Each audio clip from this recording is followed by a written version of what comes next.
Kim Jong উন। উত্তর কোরিয়ার এই সুপ্রিম লিডারকে আমরা তার পাগলাটে সব কর্মকাণ্ড আর কঠোরভাবে দেশ পরিচালনা করার নীতির মাধ্যমেই চিনে থাকি।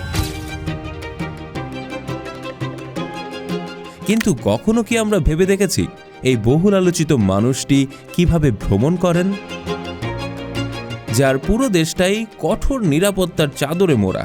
তার নিজের নিরাপত্তা কতটা জোরদার হতে পারে সেটা নিশ্চয়ই অনেকেই অনুমান করতে পারছেন। অনুমানটা আরও পাকাপোক্ত হবে যখন আপনি তার ভ্রমণ প্রক্রিয়া সম্পর্কে জানতে পারবেন।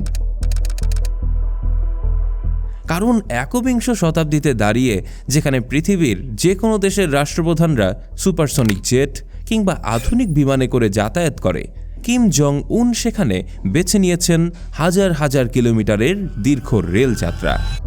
কিন্তু প্রশ্ন হল, আধুনিক প্রযুক্তির এই যুগে তিনি কেন বিমানের বদলে এক বিশেষ ট্রেনকে বেছে নিলেন?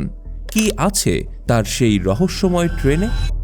জ্ঞানচিত্রের আজকের ভিডিওতে আমরা কথা বলবো কিম জং উনের ভ্রমণের অবিশ্বাস্য সব বাস্তবতা নিয়ে, যা আপনাকে সত্যি ভাবিয়ে তুলবে।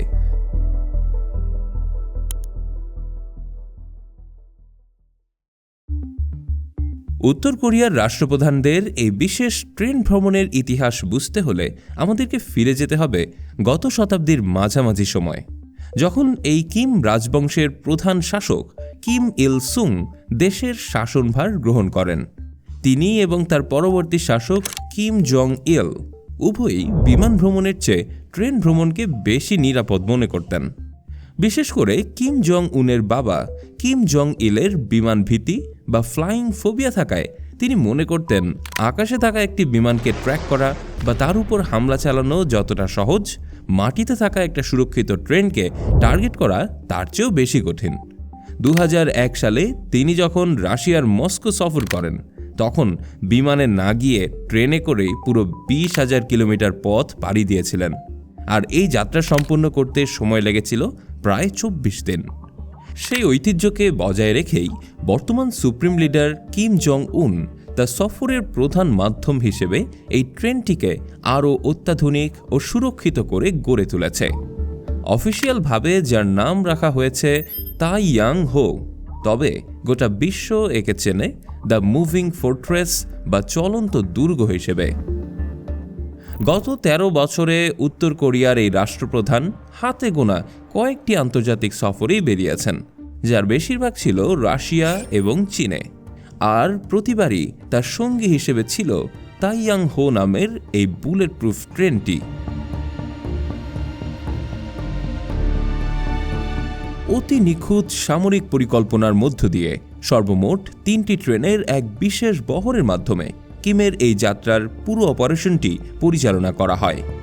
কিম যেই ট্রেনে অবস্থান করে সেই মূল ট্রেনের কয়েক কিলোমিটার আগে আরেকটা ট্রেন চলন্ত অবস্থায় থাকে, যার একমাত্র কাজ হল পুরো রেল লাইনটি নিরাপদ আছে কিনা তা পরীক্ষা করা। এই ট্রেনে থাকেন উত্তর কোরিয়ার এলিট ফোর্সের কমান্ডোরা। লাইনে কোনো বোমা, এক্সপ্লোসিভ বা সন্দেহজনক কিছু আছে কিনা তা নিখুঁতভাবে স্ক্যান করাই এদের মূল দায়িত্ব। প্রথম ট্রেনের সবুজ সংকেত পাওয়ার পর মূল লাইনে প্রবেশ করে দ্বিতীয় ট্রেনটি, আর এই ট্রেনের মাঝখানে অবস্থিত একটি বিশেষ বগিতে অবস্থান করেন কিম জং উন। এটি মূলত একটি আর্সেনাল ও মিলিটারি বাংকার, যেখানে অতিরিক্ত সেনা সদস্য যুদ্ধের অস্ত্রশস্ত্র, লজিস্টিক সাপোর্ট এবং জরুরি পরিস্থিতি মোকাবেলা করার জন্য কমান্ডো বাহিনী প্রস্তুত থাকে। শুধু তাই নয়, এই ট্রেনের বহরটি যখন উত্তর কোরিয়ার সীমানার ভেতর দিয়ে যায়, তখন উপর থেকে কোরিয়ান পিপলস এয়ারফোর্সের সামরিক হেলিকপ্টার এবং ফাইটার জেট পুরো আকাশ পথকে পাহারা দিতে থাকে। এবার আসা যাক ট্রেনের মূল ফিচারে। সবুজ রঙের এই ট্রেনটিকে বাইরে থেকে দেখতে সাধারণ মনে হলেও এর ভেতরে রয়েছে আধুনিক সামরিক প্রযুক্তির ছোঁয়া। পুরো ট্রেনের প্রতিটি জানালা বুলেট প্রুফ গ্লাস দিয়ে তৈরি, যা সাধারণ কোনো বুলেট তো দূর, ভারী অস্ত্রের আঘাতও অনায়াসে সহ্য করতে পারে। ট্রেনের মেঝে এবং ছাদ তৈরি করা হয়েছে উচ্চ ক্ষমতা সম্পন্ন রিইনফোর্স স্টিল বা মিলিটারি গ্রেডের আর্মর প্লেট দিয়ে। এর ফলে লাইনের নিচে কোনো ল্যান্ডমাইন বা বোমার বিস্ফোরণ ঘটলেও ট্রেনের ভেতরের বগির কোনো ক্ষতি হবে না। সবচেয়ে অবাক করা বিষয় হলো এই ট্রেনের রয়েছে নিজস্ব আত্মরক্ষা ব্যবস্থা। ধারণা করা হয় এই ট্রেনের বিভিন্ন বগিতে রয়েছে অ্যান্টি এয়ারক্রাফট মিসাইল সিস্টেম, যা আকাশপথে আসা যে কোনো ড্রোন বা ক্ষেপণাস্ত্র হামলা প্রতিহত করতে সক্ষম।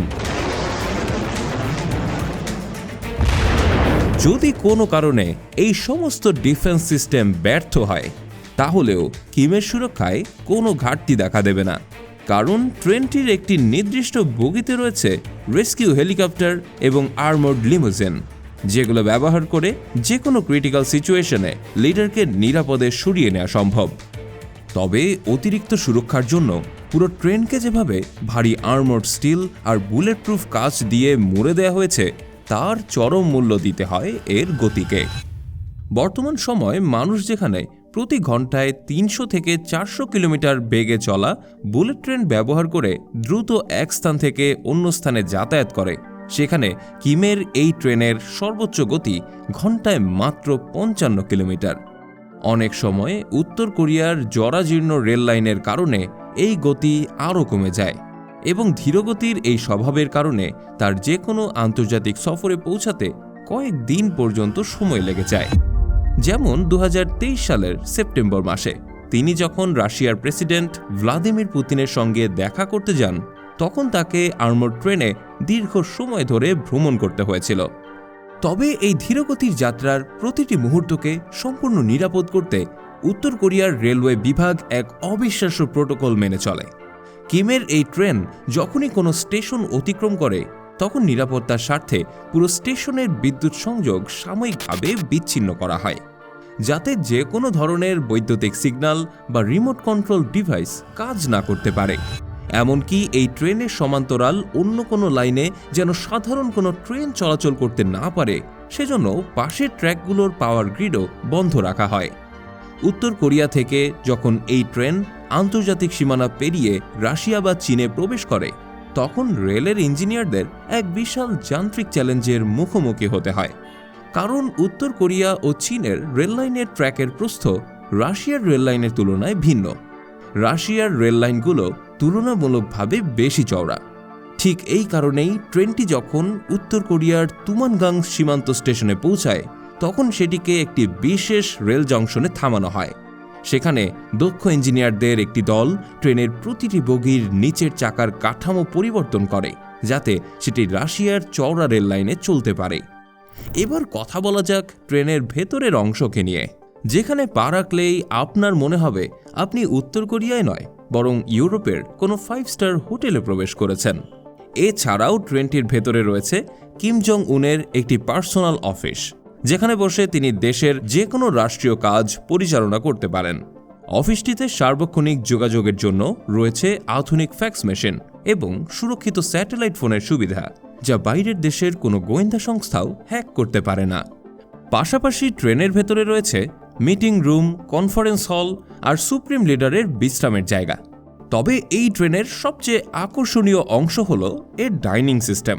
কিমের এক ইশারায় এখানে পৃথিবীর যে কোনো প্রান্তের লাক্সারিয়াস খাবার প্রস্তুত করা হয়। বিশেষ করে ফ্রেঞ্চ, কোরিয়ান, চাইনিজ এবং জাপানিজ ডিশ তৈরিতে পারদর্শী শেফরা এই ট্রেনে সার্বক্ষণিক নিয়োজিত থাকেন।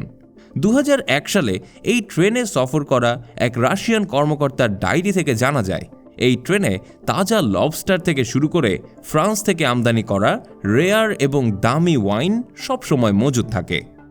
এছাড়াও দীর্ঘ ভ্রমণের ক্লান্তি দূর করতে এবং সুপ্রিম লিডারের বিনোদনের জন্য এই ট্রেনে বিশেষ পারফর্মারদের একটি দলও উপস্থিত থাকে, যারা মিউজিক এবং সঙ্গীতের মাধ্যমে পুরো সফরকে মাতিয়ে রাখে। সবচেয়ে অদ্ভুত বিষয় হল, কিম তার ভ্রমণের সময় কোনো পাবলিক বা সাধারণ টয়লেট ব্যবহার করেন না। তার ট্রেনের বগিতে এবং ব্যক্তিগত গাড়িতে একটি বিশেষ ও ব্যক্তিগত টয়লেট থাকে, যেন কেউ তার মলমূত্র সংগ্রহ করে ল্যাব টেস্ট করার মাধ্যমে কিমের শারীরিক কন্ডিশন জানতে না পারে। দর্শক, কিমের এই ভ্রমণের গল্প আমাদের মনে করিয়ে দেয় যে ক্ষমতার শীর্ষবিন্দুতে থাকা মানুষগুলো নিজেদের সুরক্ষিত রাখতে কতটা অবিশ্বাস্য পথ বেছে নিতে পারে। আমেরিকার এয়ারফোর্স ওয়ান থেকে শুরু করে কিমের মুভিং ফোর্ট্রেস, কেউ কিন্তু কারো চেয়ে কম না। ভিডিওটি ভালো লাগলে একটি লাইক দিতে এবং বন্ধুদের সাথে শেয়ার করতে ভুলবেন না। সেই সাথে উত্তর কোরিয়ার এই অদ্ভুত প্রোটোকল নিয়ে আপনার কি মতামত তা কমেন্টে জানাতে পারেন। আর এমন সব অজানা, ইন্টারেস্টিং ও ইনফরমেটিভ ভিডিও পেতে সাবস্ক্রাইব করে জ্ঞানচিত্রের সাথেই থাকুন। ধন্যবাদ।